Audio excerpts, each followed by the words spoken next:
Good morning, my rogue readers. My name is Erin Rogoff, and welcome back to my BookTube channel, where we are going to be reviewing Crimson Dagger by Morgan Rhodes. Crimson Dagger is a young adult fiction fantasy novella, and it is a prequel to the Fallen Kingdom series.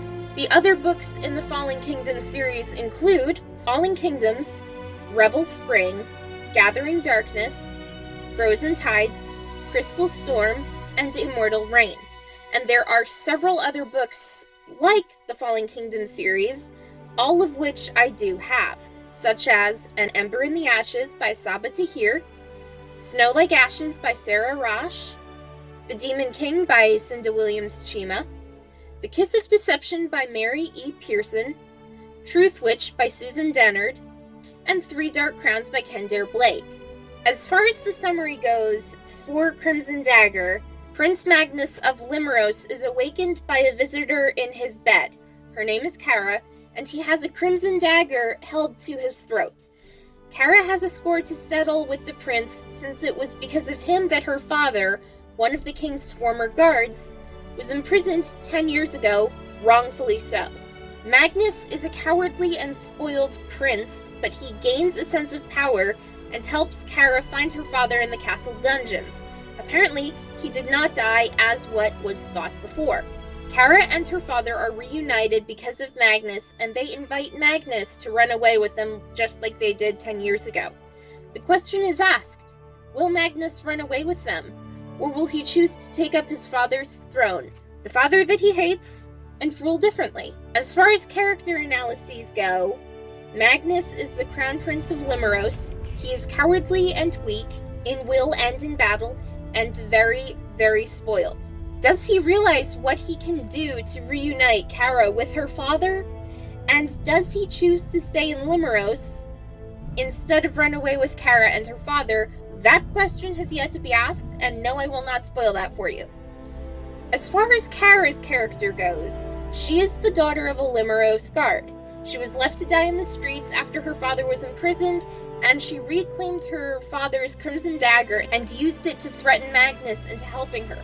Sort of a help me or die situation. What did I like about the novella?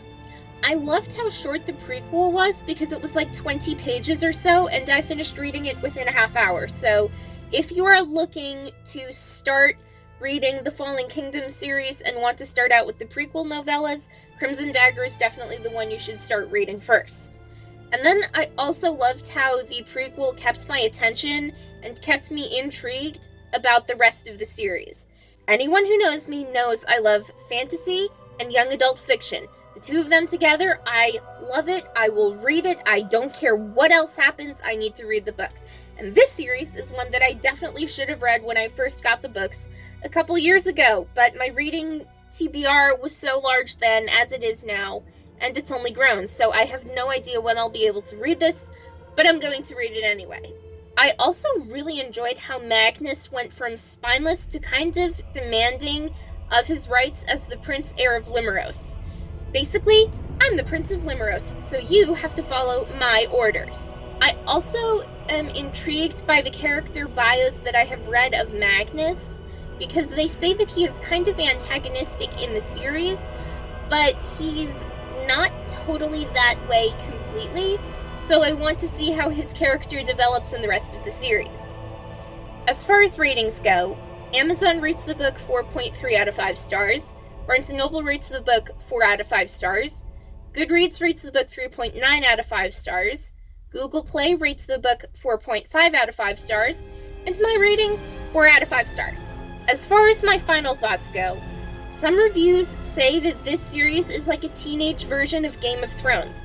So if that is the case, I am really hoping for a much happier ending. That part I must know, but if you are to spoil anything for me, please don't spoil anything else. Just let me know if there's a happily ever after for at least some of the characters. Because if I got an ending like Game of Thrones ended, I would probably be depressed after reading every single book. Also, I actually like Magnus in this little prequel, but how antagonistic does he get in the rest of the Fallen Kingdoms series?